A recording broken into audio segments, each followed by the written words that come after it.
What is going on, everybody? Hello. Depraved Slasher here. We are back with the Pound and Slash Marvel Media Podcast. Yeah, I am Pound. I'm Slash. And we are in this bitch.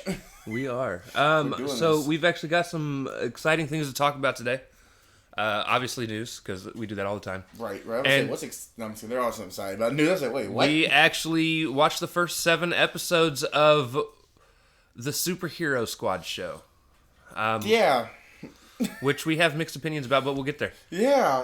With that, Pound, hit us with the news. All right. Well, let's start things off. There's some leaked photos of Thor, Love and Thunder, basically in his gold form. He's I guess that's what because what this new suit's gonna look like. I have never seen that before, and it's probably in the comics, but I'm like, it looks badass actually. It does. Bro. No, I didn't go look at the pictures because, again, I don't. I know you really. I don't look for, spoilers and shit like that. I mean, I wouldn't necessarily call that, a spoiler. I guess it is. I mean, it's just like a suit he's going to get. I mean, ain't like it's really showing too much, I guess. But at the same time, it's not one of those things that, when it's revealed, it's like, oh, no, why did you show me that? Right. Yeah. But, yeah, I'm excited. It's Thor, Love and Thunder. It is the second most hyped movie for me this year. Yeah. Behind Doctor Strange. And Doctor Strange comes out, and then Thor comes out, and then whatever that last one is. Dude, they also said that, I was reading something else too. They said that in Doctor Strange, Scarlet Witch is being corrupted by Darkhold. That's why she's acting the way she's acting. No, we'll see. That I guess not right now, but leading into it as she's doing her stuff. It's the Darkhold's kind of taking over. What are the Marvel movies we're getting this year? We're getting Strange, Thor, Morbius. Oh, I forgot. Fuck. That's Into the Spider-Verse 2. Yeah. Yes. Or whatever it's actually called. Across the Universe. Across the Spider-Verse or some shit like that. Right. And then there was one more MCU movie that I can't remember to save my fucking soul. It's not Guardians, is it? No, Guardians is next year. Oh, Black Panther. Black Panther, yeah, Wakanda Forever, right. That's what we're supposed to be seeing Riri for the first time. Honestly, as of right now, that's the movie I'm least excited for. Yeah, because with Chad being gone not here, and it seems like they're trying to, and with everything going on with Shuri, the chick that plays Shuri, right, and then of course they're trying to do reshoots with, they might, it's like they're, if Michael B. Jordan won't stop talking. It seems like they're really trying to bring this man back. I mean, that's fine, I guess. That's what you want to do. What I want to see, I'm honestly just most excited for Riri Wilson to be introduced. Right. Because I'm ready for her to be Ironheart. Right, because this is the first time seeing her, because, like I said, we talked about this a while back in the podcast, that there are set photos leading up, supposedly, in MIT, which, I think that's the first time, I like that, because... And then even with going back to Spider-Man, I was like, when they said MIT, I said, "Oh, Riri Spider-Man crossover." I'm saying that never happened. I was like, "Yo, that's dope as fuck!" That's Ironheart. That's where she's at. Right. Wouldn't mind seeing hey! And his birds are chirping like a motherfucker. Fuckers. They will be quiet literally all fucking day, and as soon as we start recording, it's like the cat too. It's like they see tall black dude. It's like, yo, we're about to act a ruckus. You guys don't act a ruckus when we're here. Anyway, the next bit of news we got. Newly reported Blade casting call indicates that Marvel Studios could be looking for the cast of vampire hunter Taja Natal, an enemy of Dracula from the comics. So look, I don't care about any Dracula hunter, no nothing. Until you tell me Elsa Bloodstone's coming, fuck off. How do you know it won't be Elsa Bloodstone? Because they're saying that they're doing a new casting call. That could be it. I mean, it could be Elsa Bloodstone. If it's Elsa, I'll be excited. That's what I said. Because this is what they're doing. Okay, gotta give it time. One of these that might be some rumor shit. They might throw that bitch in there along with Black Knight because he disappears. Nah, I want Elsa. Damn it, Elsa's one of my favorite mystical, or not mystical, right? Horror themed characters in terms of she's just a badass. She's a regular human that wrecks vampires, werewolves, all that shit. He's like, I just want to see that in action. And I want to see her fuck some shit up. Who would you want to play Elsa Bloodstone? I think I don't know if I ever asked you that before. I don't know. Emma Stone? No. No. Emma Stone needs to stick to being Gwen. I want her to come back as Spider-Gwen. I don't know. Kirsten Dunst played a convincing redhead. I just wanted to see his face, his reaction. He doesn't like Kirsten Dunst. No, well, she was good in the first movie. Just after that, it kind of just went to shit. I liked her in the first couple. The third movie, they ruined her for me. Well, that's why they had to end the whole fucking series. But that was the writing. I don't think it had anything to do with her. They fucked her whole story up. They clap for her. They're like, oh, yeah, remember I showed you on TikTok? Oh, bitch, it's for him. All right, go to the next one. I'm sorry. Next one. The next one. They are also petitioning, as speaking of Spider-Man, fans are petitioning for not making Spider-Man 3, which I'm shocked. They're petitioning now for Tobey Maguire's Spider-Man 4. They're actually petitioning for both. Yeah, for both? Okay. And there's some heating on Twitter. They're saying, so since Spider-Man, these Spider-Mans are in the MCU, does that mean the first Spider-Man, Sam Raimi, is MCU's first Spider-Man movie? No. Yeah, everybody's that's one of the heated debates right there. They're like, is it this, is it that, or is it not that? They're still not technically MCU Spider-Man movies. Their characters were in the MCU for a short time, and they'll probably be back at some point. But that actually brings up something I did want to talk about: a theory, a game theory. No, it's just a game theory. Watch them every day. Afton did it anyway. Keep going. Nah, so we actually had to talk about this. Okay, so there's a theory that I like. Now, this is not something I think is actually going to happen. This is just a theory I think would be cool, right? So, and this is going to have heavy spoiler for touching into heavy spoiler territory for No Way Home and all that. No Way Home and everything like that. So skip ahead like 10 minutes if you don't want to hear it. But so Eddie Brock leaves the Venom symbiote, a piece of the Venom symbiote behind this little squishy thing. when he leaves. Yeah. Right? Which is so we can have the black suit in the MCU. Ultimately what that is for, just to have the black suit. Now, so that's fine, I guess. What if, so Tom Holland's already signed on to do at least 3 more Spider-Man movies. Yeah, 3 more. On top of the one he's supposed to be doing. Right. Right. So, say we get Spider-Man 4, where home, whatever. Spider-Man home, whatever. Home away from home. I think they're not going to stick with the home. We're done with that. It should be just Spider-Man. I think the homes were its own bit of its own trilogy. We're going to get a new trilogy in the MCU. It should be just called Spider-Man, really, to be honest. But yeah. But whatever they go with, so we're going to get this, and it's probably going to be the black suit story, which is going to be really cool to see Tom Holland go down this route because he's obviously still got some anger within him because of letting Aunt May die, right? Which is going to allow the suit to kind of take control of him. And we go get some good writing. Hey, this is gonna retcon everything what Spider-Man 3 did.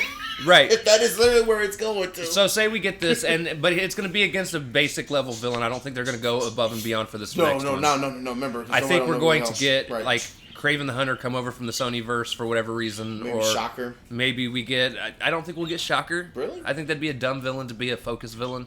Well, I mean, for like a just because baseline. we've already had him. I want to see somebody different. Oh, we did. Damn. Oh shit. Well. I want to see maybe bringing in the Tinker. I mean, the Tinker was there, but they never really used him. No, bringing in like maybe the Chameleon. Right. Maybe they could do their own Lizard, or maybe Adrian Toomes gets out of jail and it's another Vulture movie. I'd be okay with that as well. So this time he actually kills Adrian. Maybe we finally actually introduce the Green Goblin in the MCU. Right, because we still don't have something or Osborn or nothing. Something along those lines, right? Yeah, because we don't. So, I'm trying to think. Yeah, we only got Ned. Yeah. We get through that movie, and say a post-credit scene shows another symbiote coming to Earth. Like a white symbiote, like an anti. But maybe we don't know if it's the MCU or not. Maybe it's not Earth 999999, whatever the fuck the MCU is. Hey, yo, what? I looked that up there. I said, wait, what the hell type of Earth is this? Right. So, say that's just how it ends. And then what if a year later we get 2 Spider-Man movies? Sam Raimi's Spider-Man 4, Right. and The Amazing Spider-Man 3. And like we talked about this too, and like basically them coming back from. No, so they have their stories that whatever their stories were that they. Right, were I'm saying gonna like do. they're coming back. They're coming like maybe, from that little situation with Doctor Strange. Right. Yeah, so they all come back now. Right, they I do don't. their own thing. I don't know how they're going to do, Tobey Maguire's situation. Right, because I don't know. So one of the theories I had that I thought would be pretty cool. So we don't know if the spell from the end of No Way Home works across all universes or if it's just the MCU. That has not been determined. But I have a theory that it could make it to where they're not remembered. So all of a sudden, Peter no longer has Mary Jane. Because she doesn't know who he is, right? Right. Or maybe she sees some pictures and she sees pictures of her with Peter Right, Parker. because he never. But she doesn't know. Bro, oh my who he God. is. They may have to go back into the MCU. Well, hold on. So they do that, Yeah. right? Because they don't know. And then, Right. again, I don't have like details fleshed out for Sam Raimi's because, again, for me, that story's done. Yeah, no, that was a continue. That was an ending arc. After 3, when he grabbed Mary Jane, that was pretty much the end. Now That they was could do something else with it. But Mentally, now, the difference between that and Amazing Spider-Man, I felt like we needed one more Amazing Spider-Man movie. yes. Yeah. Even more so now after seeing how hell of a good job Andrew Garfield did in No Way Home. I definitely want to see him come back. Now, here's the thing. I would love for him to be the Sony-verse Spider-Man in terms of putting him in the same universe as Venom, and here's how it can work. If they go with the route that everyone forgets who Peter Parker is, one of the big things is, so Andrew Garfield quits being Spider-Man, comes back as Spider-Man, takes on the Rhino. That's the last we see of him, right? But say wherever he was plucked out of, timeline-wise, Right. say he's plucked out. Because a lot of people's problem is that you can't really throw him in the Sonyverse, because if you do, how is Venom not going to know who Spider-Man is? Like, he's never been referenced, he's never been talked about, they've never had a confrontation, altercation, whatever. But say, shortly after he defeats the Rhino, there's just not a whole lot of crime, so there's no reason for him to continue being Spider-Man in that timeline. Right. Right? At least actively fighting a bunch of people. And say he gets sent back after this to whatever point he was brought out of. Right. But nobody remembers who Peter Parker is. So it's his idea to take a fresh start. So if nobody knows who Peter Parker is, there's no reason to be Spider-Man. He can try and form this new life. Right. Which, timeline-wise, would make sense for the Venom-verse, because if Spider-Man's not been active, then all of a sudden Venom has no reason. I mean, Venom, the symbiote, knows of Spider-Man from across the universes, but doesn't know who the Spider-Man is in his universe. Right? So then say, all of a sudden, with Venom going around eating people and cattle and things like that, all of a sudden Andrew Garfield is like, yo, this shit's not cool. You shouldn't be eating people, because he has a deep... Peter Parker, one of Peter Parker's things is not to kill people. So that would give him a reason to come out of hiding to take on Venom. Right? Now, say both the Sam Raimi and Amazing Spider-Man movies end with more post-credit scenes where we see more of this random symbiote that's going around that could tie into the MCU. Right. Right. Like I said, it tells an overall story. Like, this thing's now... This little symbiote is telling you an overall story. Now, imagine in whatever universe it's in, it's the Carnage symbiote that's going around, trying to find somebody. Right. And say we end, whichever one comes last, Spider-Man 4 or Amazing Spider-Man 3. It ends with it finding its own Peter Parker.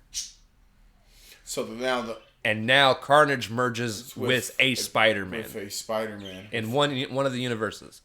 This is a chance for them to fully flesh out and tell the story that was the end of the original animated Spider-Man story. If you remember the animated series, Right.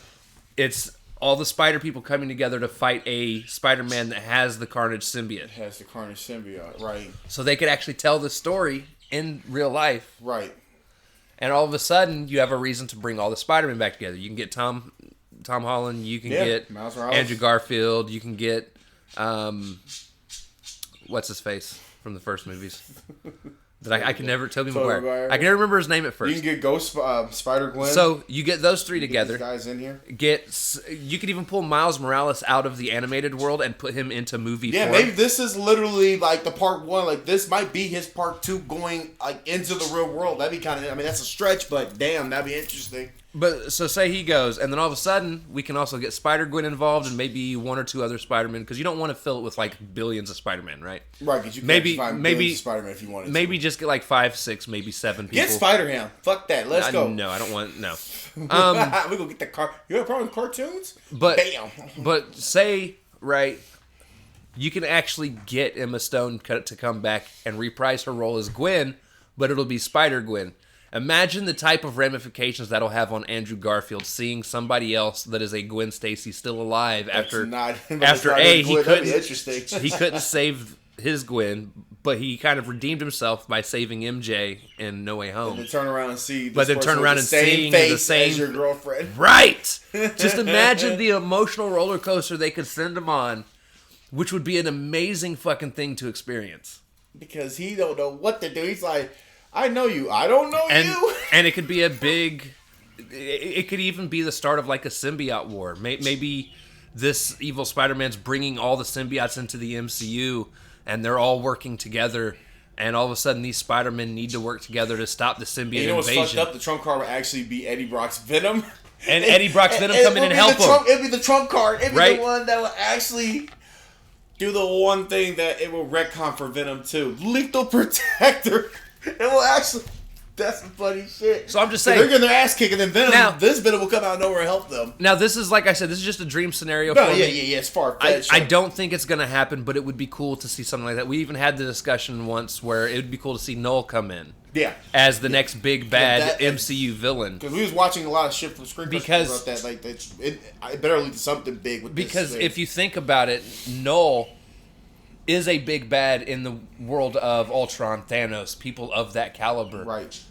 His weapon becomes the blade that Venom, I think Venom holds... no, No, it's Black it's, Knight holds. it's no, it's not even Black Knights. It's the blade that Gore the God Killer, who's supposed to be the villain in Thor: Love and Right, Thunder. God. Well, yeah. Before he becomes, he's the God Butcher. The Butcher. Right. It's his sword. Is Null? It was originally Null's blade. That's what I'm saying. I feel like that's what we're leading to. I feel like damn. I just got time. This is my far fetched. Like with everything.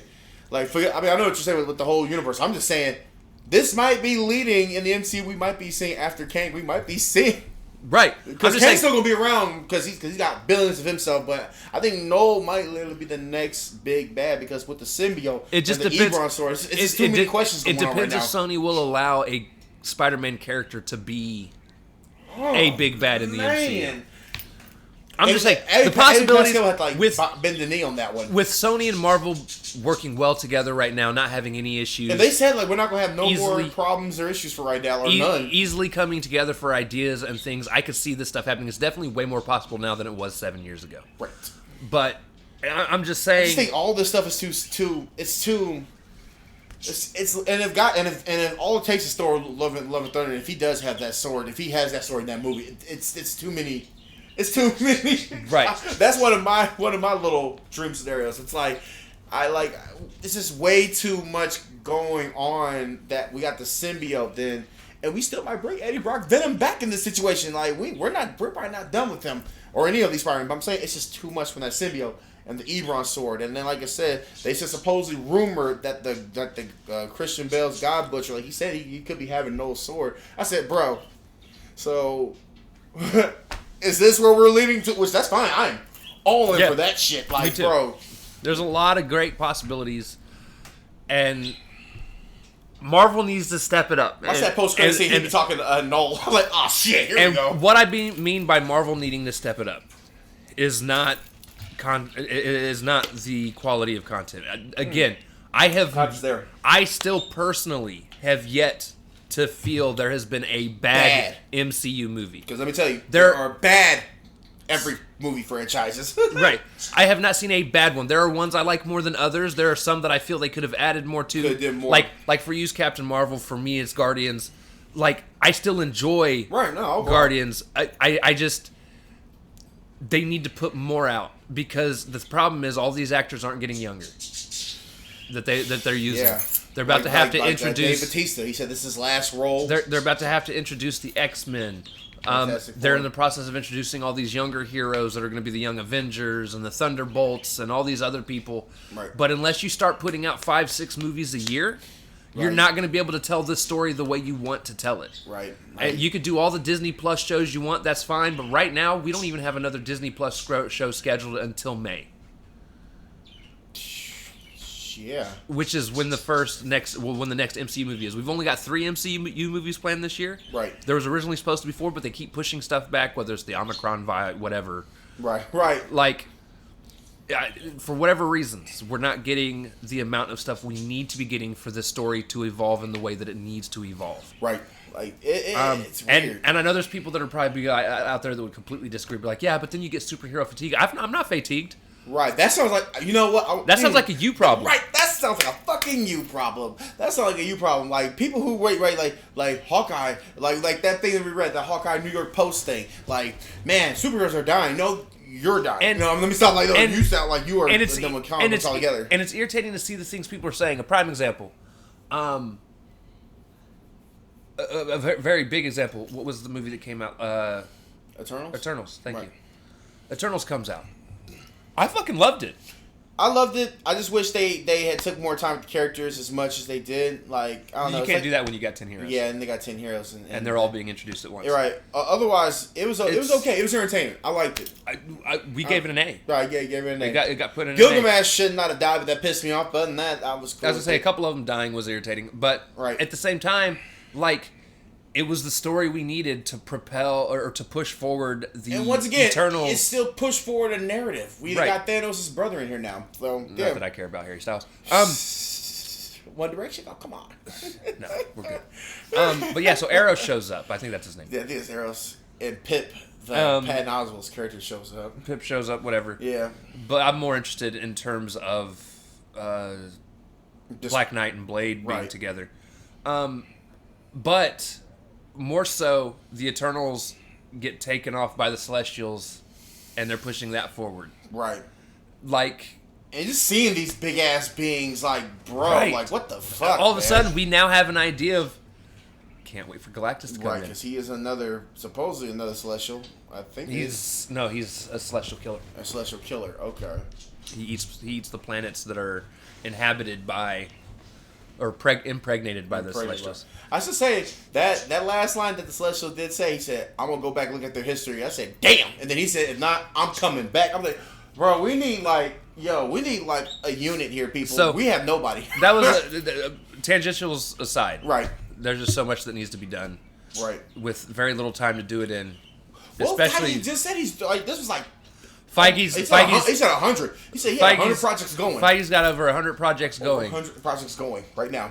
So cool. So at the rate things are going, you've at least got the next 30 years covered. We'll be dead. We'll be dead by the time we even get to Kang's story. I'm just saying, step your fucking game up. Let's get this shit going. Like, please. I know we got the schedule, but at least next year. Please say next year, breaking news, we're getting 5 movies. Because we already got scheduled set for the next 2 years. But like 2024, please. 5 movies. Give us something, because right now, bro. Stop pushing shit back. Right. That's crazy, man. If you need to release things on Disney Plus, guess what? It's time to revise people's contracts. Pay them what they need to for their fucking contractual situation. Don't do like Scarlett Johansson. Yeah, please don't drag this out. Please don't. Good. But like I said, if it needs to come out on Disney Plus, you'll get more subscribers. People are going to drop that $30. I'll drop it every fucking time. Yeah. I will drop that 30. Well, he's going to help me pay for the 30. That's what's going to happen. He'll be like, here's my 10 for the movie. I got you, sir.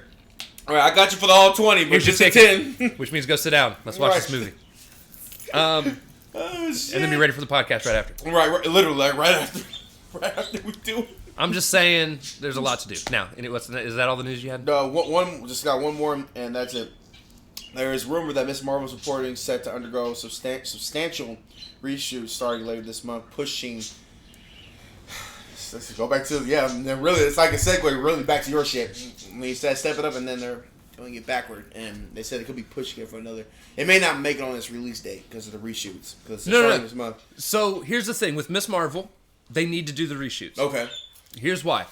Miss Marvel, when it was originally shot and they were going over everything, there were things that they did not like, even to the point where they were saying they're not even necessarily sure if she was the right choice for the character of Miss Marvel. It was with the character Miss Marvel herself. Oh, okay. Well, Kamala Khan herself, okay. The lady, I guess, that they picked to play Kamala Khan wasn't as impressive in the role as they were hoping she was going to be. Right. And here's the thing, at the end of the day, Marvel knows what they're looking for. I have full faith in what they're doing. But if there needs to be reshoots to make things be better than what they thought they were, than what they were going for, by all means, do it. Right.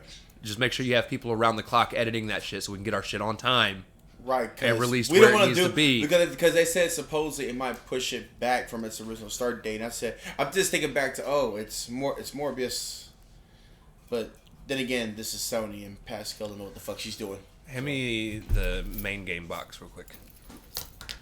So I ordered something online as well that I wanted to show you guys. We are going to learn to play this today, and maybe within the next couple weeks, I and us will start doing videos of this and putting it on the channel. We just picked up Marvel Champions. It's a game that came out in 2019. I had no clue existed.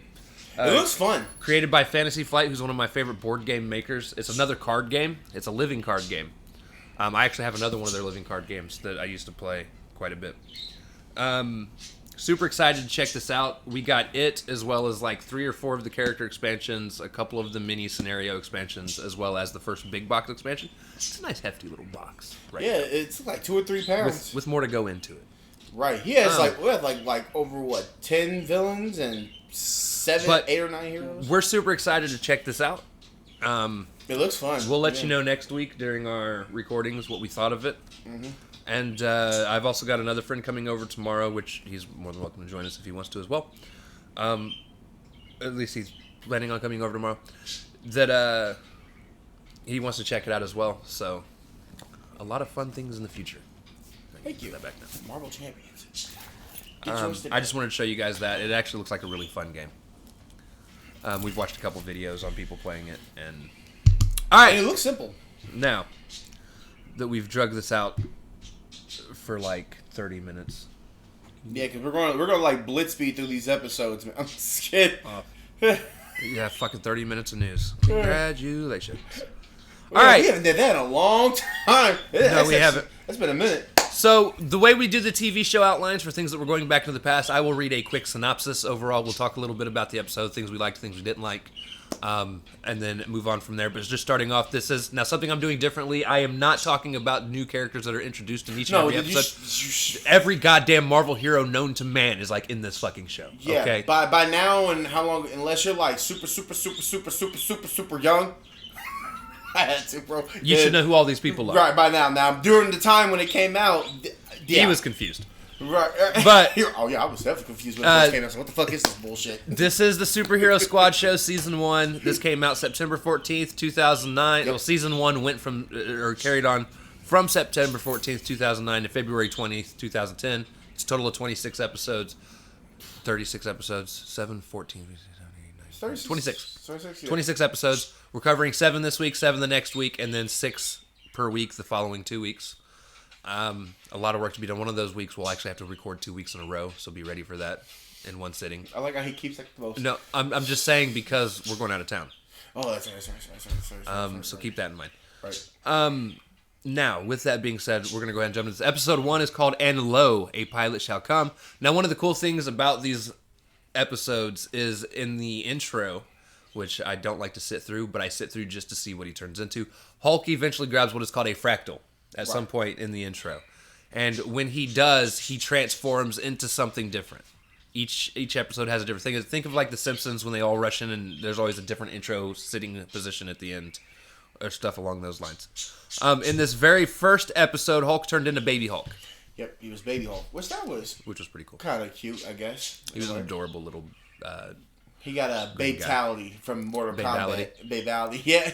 All right, so this episode's called And Lo, A Pilot Shall Come. Basically, quick synopsis, monsters come to find fractal pieces, so the superhero squad goes to work. Iron Man, Falcon, and Wolverine split up to go underground to take on Mole Man while the rest fight off the other monsters.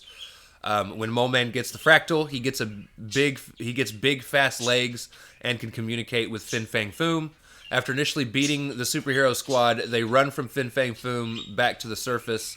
Everyone reaches the surface, and the entire superhero squad has their backs against the ropes. Falcon gets a man to drop the fractal, and Storm and Thor get the monsters to return underground with food, at which point Miss Marvel gets pissy at Falcon for not listening at some point. Yeah, but we don't come out Miss Marvel. This is the Miss Marvel that eventually becomes Captain Marvel in the comics. Right. So it's traditional Carol Danvers as Miss Marvel, the black with the lightning bolt, weird mask. It's not like Kamala Khan. Those It's Carol 1980 gym people. This is back when Captain Marvel had big boobs. Yep. I'm just saying, in the comics, she was busty. All right. Then she became Captain Marvel and apparently got a boob job and reduced the size of them. This is, I was going to say, see, mine would have been a lot more reasonable. This is where Rogue took her power and Captain Marvel was a villain. I mean, she's not a villain this, I'm saying. That's for the first time I saw her within the X-Men series. Now, some things I want to touch on, and I'm not going to touch on hardly anything like this moving forward. These are just some things that I thought were cool about the show or I didn't like. First one, I absolutely love that Stan Lee is the mayor of the city. Yeah, that gets a bonus. It's a little weird to me because, I mean, again, he just passed away a couple years ago. Right. So it's a little weird to me having him there voicing. It reminds it's a lot like listening to Adam West as mayor from Family Guy. That's exactly where we were going with it. What was that? Can you not break things? Thank you. But yeah, so one of the cool things again, Doom sends enemies to capture sword fractal pieces. Doom was awesome, and apparently the fractal pieces are from when him and Iron Man battled in order, and he's trying to put the Infinity Sword back together. So at some point, Doom had the Infinity Sword, Iron Man beat him, which they never actually showed. Right. They just showed snippets of it happening. So that's kind of some background information. I love that they still have Hulk as pretty much a dick. Yeah, Hulk is like Big Grim out here. In this first episode, one of the cool things, right, is so he's got Wolverine on his back as they're going down towards the Earth. They jump out of the helicarrier, right, and at some point, Wolverine says something about him slobbering, and Hulk gets pissed and grabs him and throws him towards the ground. He did the most this bitch empty yeet moment ever. He yeeted him. I was like, off his that's body. Hulk. Yeah, that's what Hulk. Yeah, I need Hulk doing that. I don't like that talking Hulk. I need Hulk be doing shit like that. Have him done MCU. And more specific, like in this episode, I love that, like, so Mole Man is an extremely gassy character. He uses his stench as a part of his villainy, which is hilarious to me. Because they never really use his stench in any of the other shows or stuff that I've ever seen him in. But in this one, comics, which that's kind of they funny. really focus on it, right. which makes him a more funny situation. I like how they look, too. I mean, they all look like their counterpart, but they took really the time that they went through the comics and kind of this is how they supposed to look like. Right. I give them that one. Voice acting, I will agree, is 100% terrible because they all sound like a bunch of little kids. It wasn't. Yeah. Well, yeah. Wolverine has moments where he sounds Wolverine-ish. Yeah. Which is cool. Hulk is generally good. He's unchanged. He Hulk smash, Hulk right. This, Hulk that. It's Hulk. You can't really. I mean, you can mess Hulk up, but you really can't if you know what you're doing. You mess that up, that's a problem. And then, but yeah, my problem is everyone is very, very kid-like in the way they talk. I'm gonna say, what'd you expect, my friend? Another funny moment though is Red Wing getting fucked up. Yeah. In this episode, Red Wing Falcon calls on Red Wing for his help. And as Red Wing flies out the window of the helicarrier, you hear Falcon go, "No, don't fly into the." And you hear, and so Falcon flies into one of the propellers. You see feathers, and you see feathers popping off everywhere. And then all of a sudden, the next time you see Red Wing, he's missing all the feathers from his waist down. Oh yeah, which is hilarious. Almost destroyed. I love that they've got like Mole Man's creatures.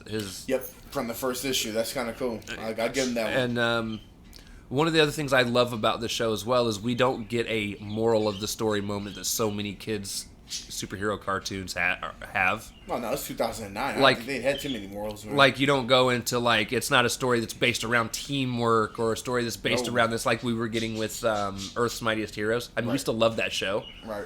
But there were a lot of morals to be told through the episodes.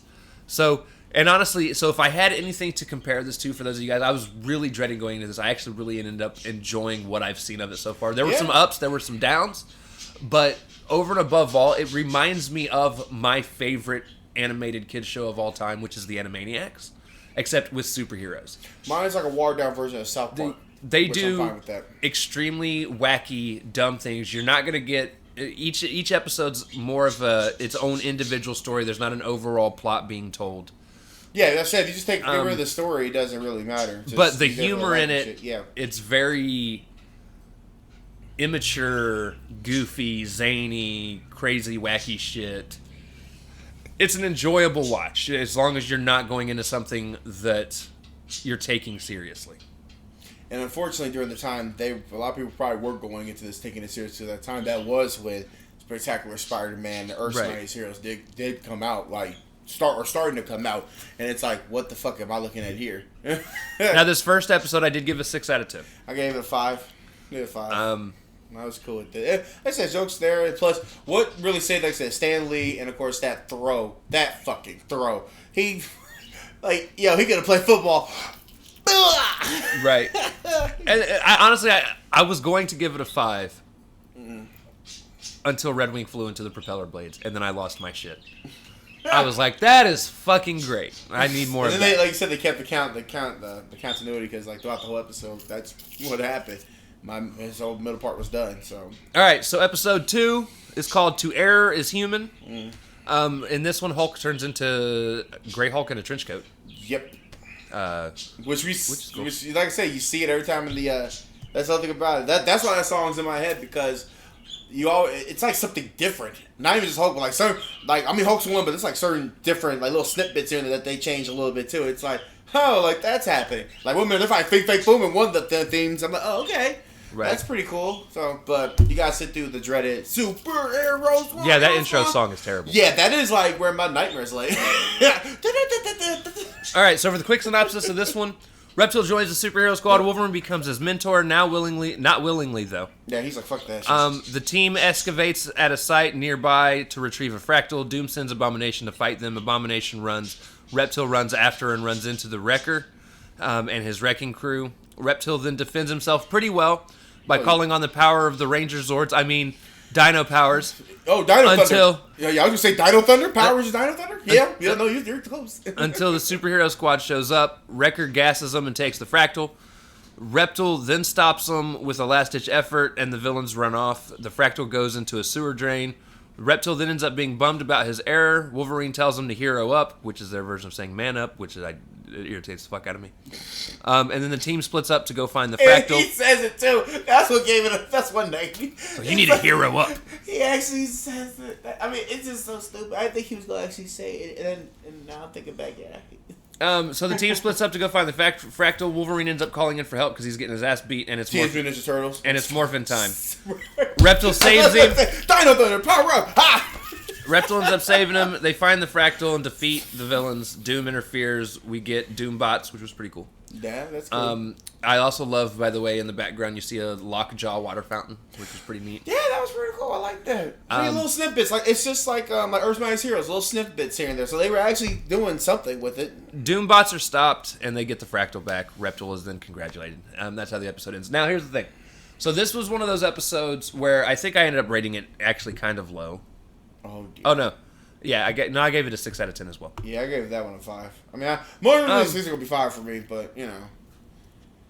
One of the things I love about the show is they definitely dive into Marvel lore as a whole instead of focusing on things. Like with MODOK. Even though I would pick MODOK over anything, but that's the point. But, just, again, seeing the Lockjaw fountain, even though we haven't seen any Inhumans in the show whatsoever, just to have the fountain that is Lockjaw was pretty cool.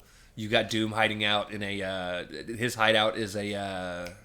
was it like what is it called? It's it looks like a Hydra base. Yeah, like a Hydra base, but it's like the Hydra skull, not the skull, but like like the design of it. Right. But that's like a detailed thing. I like. Yeah.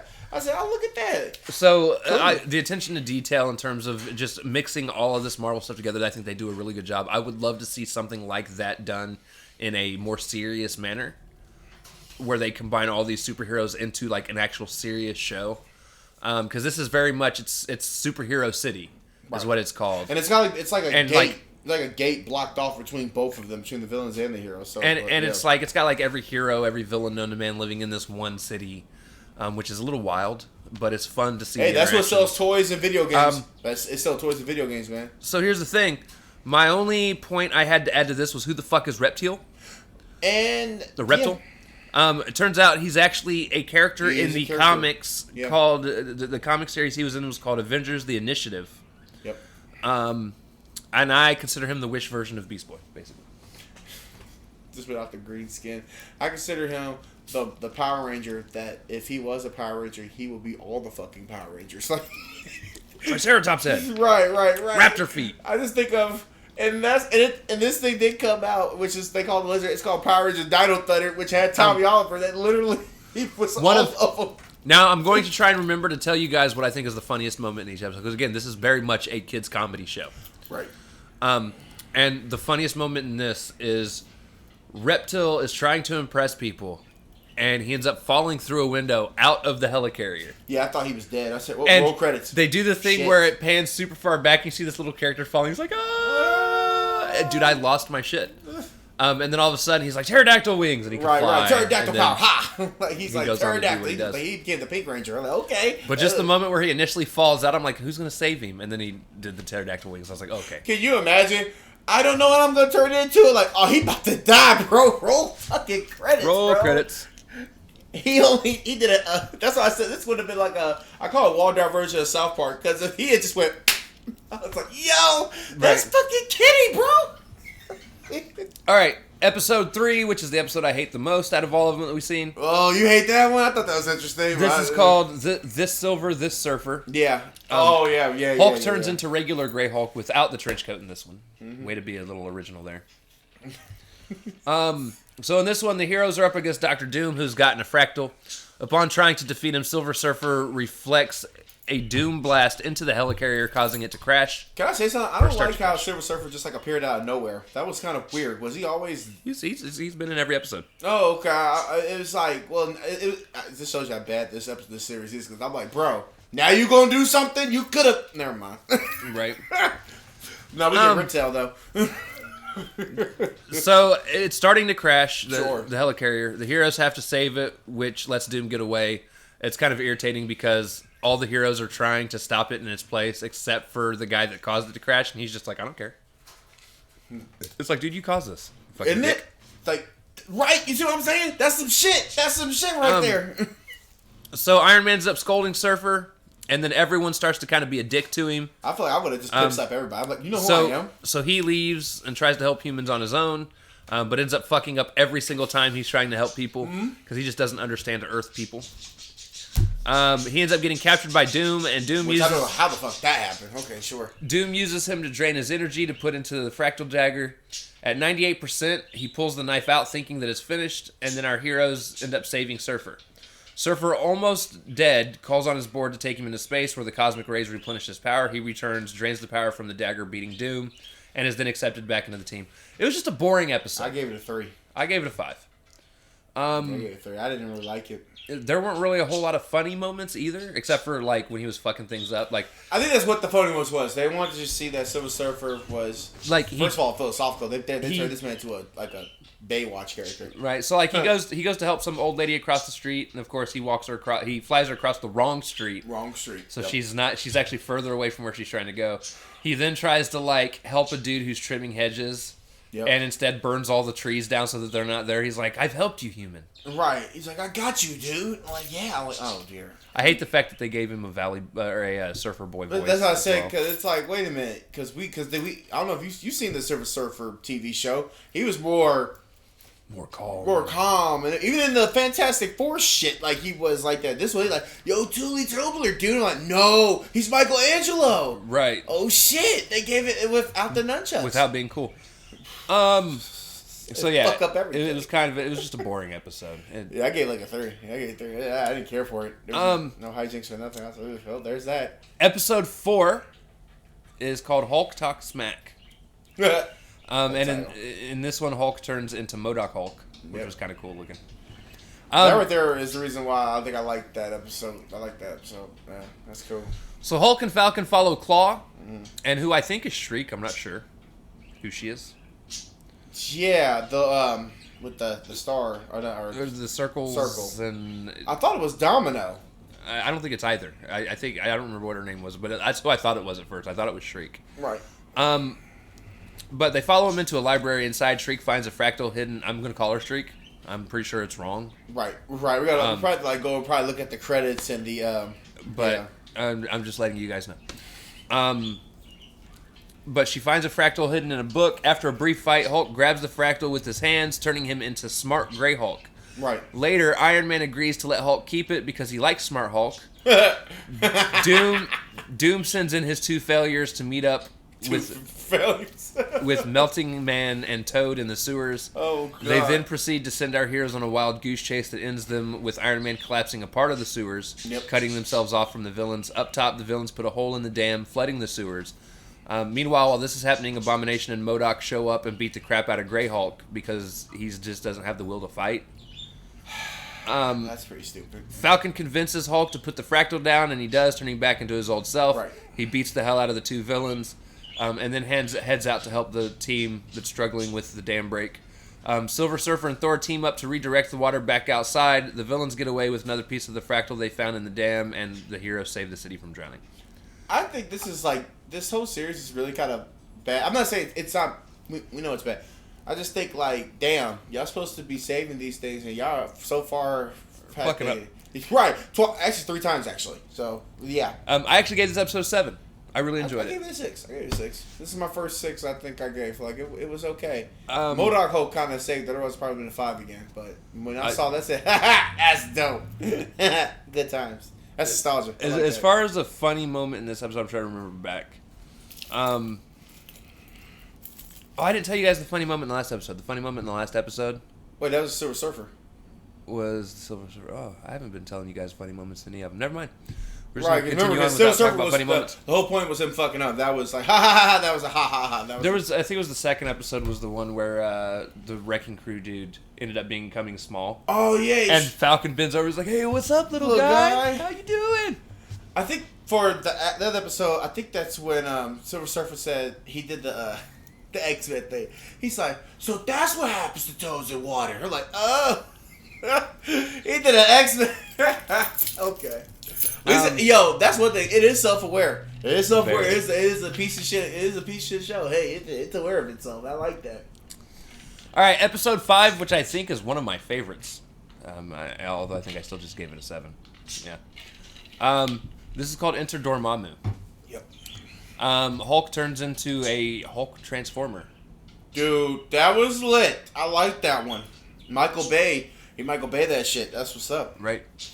So our heroes are fighting civilians by a wall when they all get transformed into random things, which was actually pretty funny seeing Iron Man become an iron. Yeah, become iron. And didn't Falcon turn? Yeah, Falcon turned something too. They all turned into something. Yeah, because he became like a real Falcon. I was like, okay. Yeah, it was pretty goofy. It was goofy. Yeah, that's what it was. But they all get transformed into random things. They are then told to go see Doctor Strange about what's going on. So upon arrival to the Sanctum Sanctorum, they find Doctor Strange has gone full idiot. Yeah, he's gone nuts. Yeah. They ask him about the strange things going on, and Strange opens up a portal to the Dark Dimension, and Dormammu comes through.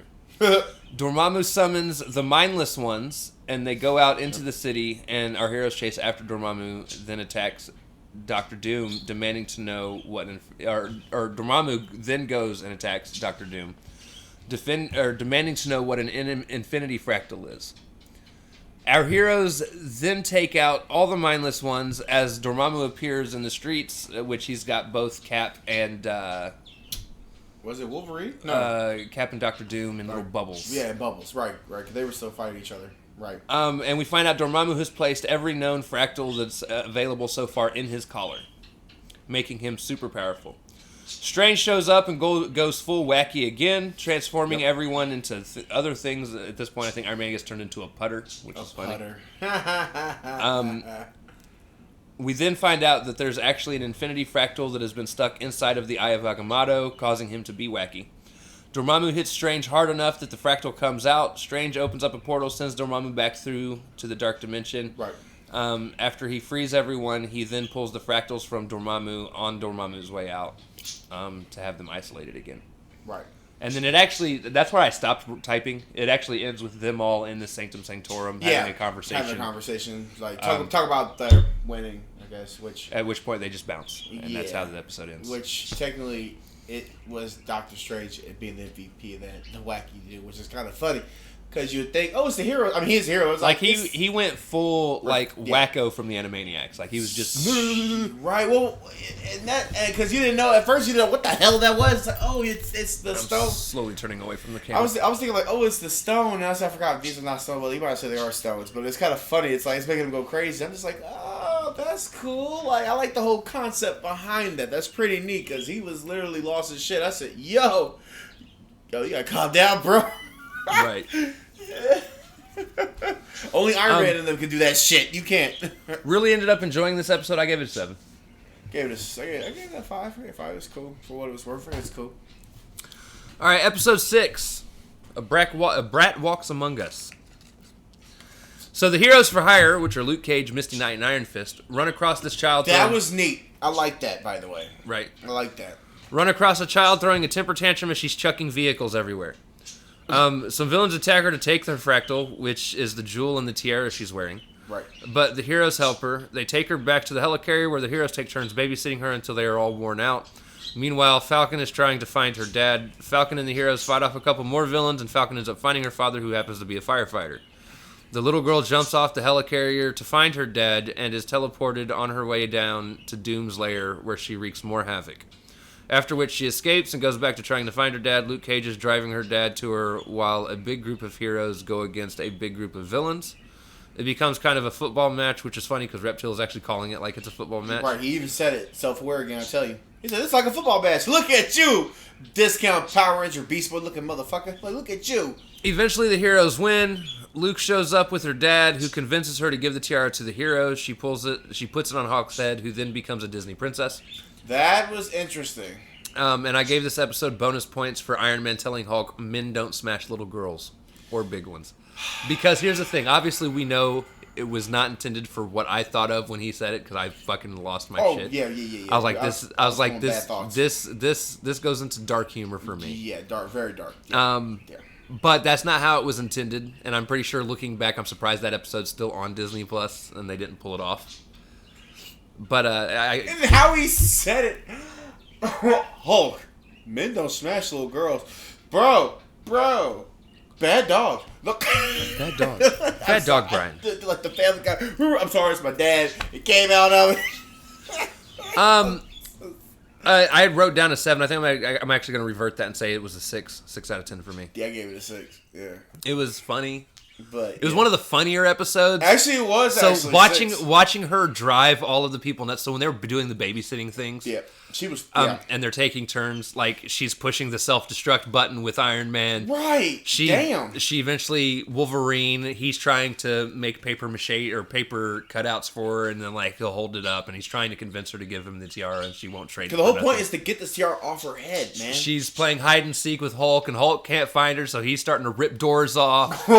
And getting irritated. Right. Yeah, he was. He's like, yo, bro. So just watching her being a complete and utter brat, and then the moment when Falcon does finally find her dad, right? And then Falcon goes up to him. He's like, yeah, we've got your daughter. Or he's like, are you so-and-so? Because I don't remember what his name was. He goes, yeah, I'm busy. He's like, well, we've got your daughter. And he goes, well, then I'm really busy. Because he's like, I don't want to be around that brat right now. Oh, damn. I was like, that is so fucked up. He said, hey, I went to go get the milk 14 years ago. And I'm going to keep it going. Like, so it just had some of the funnier moments. It just... And then that dark humor, that's what really... I might give it a 7. I'll give it a 7 on that one. Because that dark humor was... that was spot on, bro. Like, yo, out of all the episodes, that was what he said. And just saying so... How they say shit so formal is like, damn, wow, this is kind of drawing that line, sir. Y'all supposed to be heroes in this shit? Right. All right, so episode 7, which is another one of my favorite episodes so far. This is called From the Atom, It Rises. In this one, Hulk turns into Vision, which was weird. I don't know why he would turn into Vision. Like a Vision Hulk. I like that. It wasn't even a Vision Hulk. It was just Vision. Oh, that's right. I thought maybe like he was. Maybe because they're running out of ideas. I thought it was weird because Vision's not even in the show, which might have been why he turned into him. At least not right now. I mean, he might be in there eventually, but just not right now in season 1. Right. So anyways, someone by the name of quote-unquote Scorpio, Scorpio steals something from the SHS helicarrier, which SHS stands for Superhero Squad, y'all. Right. From the helicarrier and gets away from our heroes chasing him, and he gets away pretty easily. Very inconvenient. We then see Doom is working on something. We just don't know what it is yet. Scorpio then returns to his hideout where he's actually in contact with Miss Marvel. By the way, I knew who Scorpio was from the moment I seen him. We'll get into that, though. Yeah. Like it was kind of obvious. We then realize again that he's actually in contact with Miss Marvel. We then see the heroes surprise Scorpio. However, he ends up getting away again. This time with the villain's help. Upon arrival to Doom's base, he hands over what Doom needs to create a black hole that he can control. In the process of the setup, though, Scorpio tries to set a bomb on the contraption. Captured, he's revealed to be Nick Fury, which again, I knew it from the moment I even seen his character show up. He sends out an SOS through his uniform, and this is when Miss Marvel tells everyone who he really was. Iron Man goes into full-blown fangirl mode.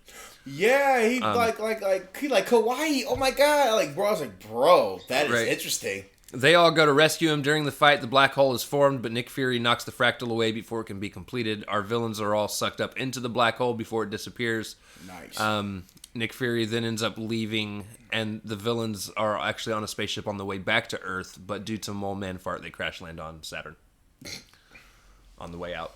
That fart was so strong, it put him on a planet. I really enjoyed seeing Nick Fury, and this is, again, pre-eye patch Nick Fury.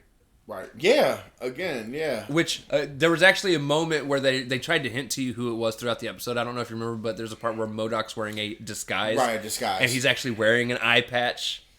And I'm like, y'all couldn't make this at all. I'm like, y'all couldn't make this any more obvious of who this character Could is. have got anybody. You got MODOK. I said, okay, at least, I mean, we knew it was going to be obvious, but then you gave MODOK. I said, okay, now, y'all know y'all fucked this up, right? Like, we know who's coming into this story. So. Right. It was really cool to see Nick Fury. And over and above all, this is literally, I think, the episode that had the best individual story. Right. Because it's Doom being Doom, trying to create something super devastating, and then getting stopped in the process. I didn't even rank this episode. You didn't rank it? No, I think I would have given it I did 7. 7. I gave it a 6. It is 6. Because now the trap, it's like, yo, it really shows the villains losing, and now it's like their trap. I mean, of course, no villains are gonna come back, but it's like, okay, they're trapped now. They'll be back next episode. Yeah, next episode, of course. But that's pretty interesting just to watch them like lose, right? Because they have not lost yet. So far, this series, and again, we're only 7 episodes in. And this series has been one of those series, again, if you guys remember when we drew it last week, I was dreading it. I was like, I cannot believe this is what I fucking drew. Now, it's actually a lot better than I thought it was going to be. It's still not great. Well, that's because you're going here with low expectations. Right. Like, you're not going here like, oh, Spider-Man No Way Home expectations. Like, you're going here, and that's probably why you're liking it the most, because your mind is, like, basically already deciding it. I mean, who knows? You might like all the rest of them. You might give one that's like a 10 or something, but I would still go in here with low expectations. I'm going to be like, bro, let's get some more. No. My expectations are set for it. It's just going to be goofy. Right. Well, yeah, that's set goofy, off-the-wall humor. It just depends on how much goofiness and dark humor can you bring in there. A lot of it is going to result in how good is the individual story you're telling. Because again, these are not stories that are interconnecting and making this grand story right now. I'm not saying they won't eventually get there, but right now, each episode it can be watched completely out of order, and this episode has nothing to do with that episode. Right. The only ones that you honestly need to watch in order are episodes 1 and 2, and that's because episode 1 doesn't have Reptile, episode 2 does, but now he's there. It doesn't even matter. And it doesn't even matter. And even then, he's still not in every episode. There were a couple of them he wasn't even in. Right, because they didn't even use... That's the thing. They're not using some of these characters. They're using some... Like, I think... like, Wolverine was in the 5th one, or the 7th one, the last one. Right? Was he in the 7th? Yeah, he was in the last one. Okay, some of these characters they're not using. Like, they're using, like... Oh, they're just there. Like, there they are. One of the cool things that I'm really loving are the touches of heroes and villains they bring in here and there. We've seen the bits and pieces of, like, The Thing has shown up and helped fight. Right. We've seen Johnny Storm. If it's that sport, it showed up. Well, Invisible Woman and Mr. Fantastic have not yet. They're in the intro, Right. but they haven't actually shown up and actually fought. And the robot's supposed to be there too, like the one that replaced Johnny Storm.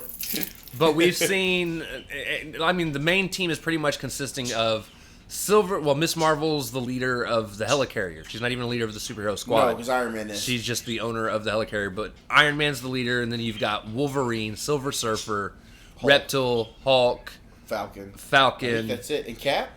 And well, Cap's kind of he's on the helicarrier, but he doesn't really help. Not right now. At all. Right now. Right now. So yeah, it's just those 5 like main heroes that are there. Right. And Thor. And Thor. We got Thor, I don't so know 6. why you forget about Thor because he's actually one of the funnier. Right. Damn. Like, bro, and that's the that's the same Thor that's in the Earth Mightiest Heroes. And Thor. they even gave him the weird Norse speaking thing. Right. Where he talks very matter-of-factly, and that's Right. what makes his character funny to me. And he's so serious without being serious. Right. It's like goofy. Drax, like, damn, chill, dude. But yeah, so I'm looking forward to watching more of it. I'm not gonna say I'm excited. No.